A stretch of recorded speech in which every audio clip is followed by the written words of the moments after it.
HD news खबरें आप तक। मुजफ्फरनगर। संगीत सोम बोले, वक्फ वाले आतंकी शिव उपासना करें तो मुस्लिमों को महाकुंभ में एंट्री। मुजफ्फरनगर में रामलला की वर्षगांठ मनाने आए भाजपा नेता संगीत सोम ने कसा तंज, अखिलेश यादव को बुलाया मुगल शासन का आखिर। मुजफ्फरनगर भाजपा के पूर्व विधायक संगीत सोम शनिवार को मुजफ्फरनगर पहुंचे तो यहां का सियासी माहौल गरमाया नजर आया। संगीत सोम ने कहा कि मुस्लिमों को महाकुंभ में जाने पर हमें कोई आपत्ति नहीं है, लेकिन वहां पर पहले मुसलमानों को गंगा में डुबकी लगाकर शिव की उपासना करनी होगी। उन्होंने सपा अध्यक्ष अखिलेश यादव को मुगल शासन का आखिरी बादशाह बताते हुए तंज कसा तो पूर्व केंद्रीय मंत्री संजीव बालियान के यूपी में भ्रष्टाचार वाले बयान को गलत बताते हुए कहा कि यहाँ भ्रष्टाचार करने वालों का पूरा इंतजाम होता है। वक्फ मामले में उन्होंने कहा कि हिंदुस्तान में वक्फ की कोई संपत्ति नहीं है, यहाँ जो कुछ है वो सनातन का है। वक्फ तो गरीबों का हक मारने वाले आतंकवादियों का एक संगठन है। सिरधना विधानसभा सीट से भाजपा के पूर्व विधायक संगीत सोम शनिवार को अयोध्या राम मंदिर स्थापना की प्रथम वर्षगांठ के अवसर पर आयोजित कार्यक्रम में मुख्य अतिथि के रूप में शामिल होने के लिए मुजफ्फरनगर पहुंचे। इस दौरान उन्होंने कहा कि कुछ गद्दारों के कारण सनातन धर्म के लोगों को भगवान राम के मंदिर के लिए 500 साल तक इंतजार करना पड़ा। इस लंबे इंतजार के बाद एक साल पहले आज के दिन अयोध्या के श्री राम मंदिर में रामलला की प्राण प्रतिष्ठा हुई। आज उसी के उपलक्ष्य में सनातनी लोगों ने यहां पर पहली वर्षगांठ के लिए भव्य कार्यक्रम किया।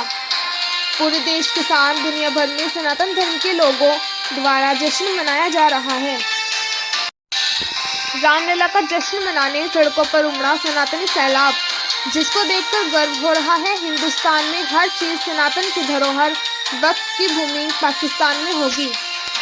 इस दौरान उन्होंने मीडिया कर्मियों से बातचीत के दौरान कहा कि वक्फ बोर्ड को लेकर मुख्यमंत्री योगी आदित्यनाथ ने जो भी कहा वो बिल्कुल सही कहा है। यह संगठन भूमाफियाओं और गुंडों का एक गिरोह बना हुआ है। ये पूरी तरह से समाज के खिलाफ आतंक है। ये आतंकवादियों का संगठन है और इन लोगों ने गरीबों के अधिकार की भूमि को कब्जाया हुआ है, इनके घरों और जमीनों को कब्जा किया हुआ है। उन्होंने कहा कि वक्फ की यदि कहीं जमीन है तो वो पाकिस्तान में है। हिंदुस्तान में वक्फ की कोई भी संपत्ति नहीं है।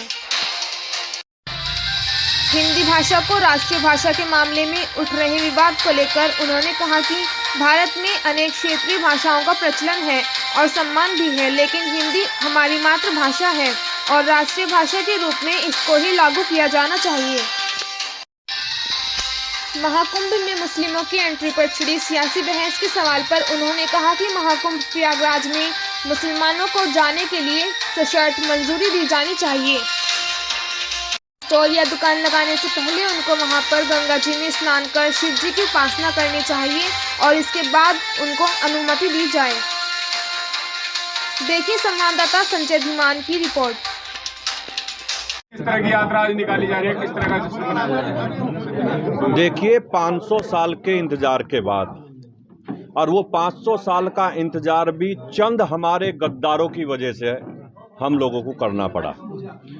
उसके 500 साल के बाद एक साल पहले आज के दिन मंदिर में प्राण प्रतिष्ठा हुई।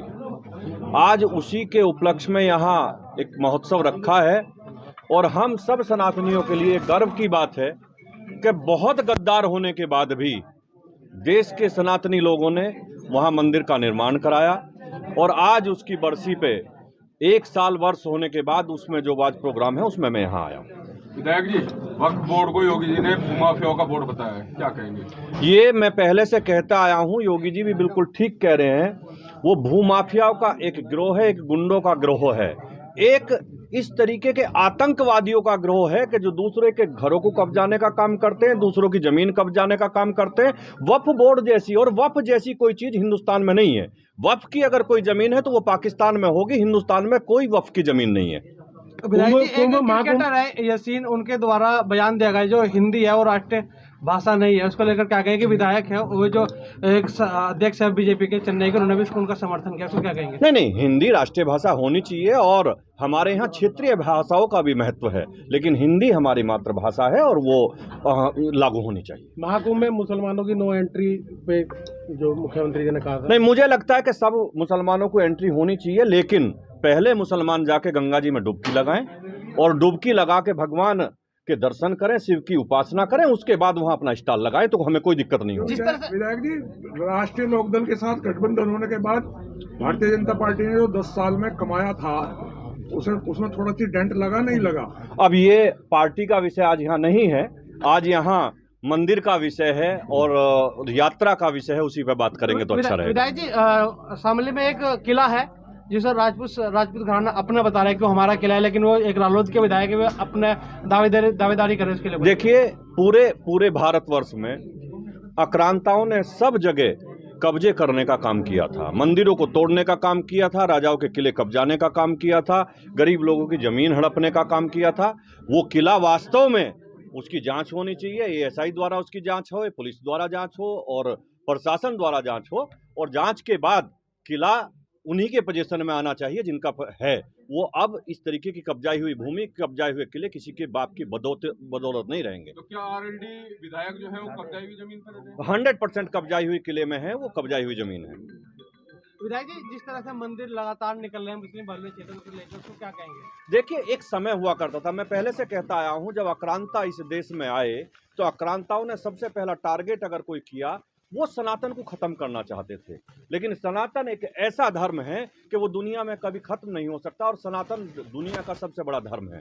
उन्होंने खत्म करने की कोशिश की, मंदिरों को तोड़ने की कोशिश की, मंदिरों को दबाने की कोशिश की, लेकिन मैं दावे के साथ एक बात कहता हूं, जो उस टाइम पे दबाने की कोशिश की थी, आज एक एक मंदिर बाहर निकल कर आएगा। एक एक सनातनी आज झूम रहा है और कह रहा है कि मेरी जो आस्था थी आज वो पूर्ण हो रही है, उस पर काम हो रहा है, हर आदमी इससे खुश है।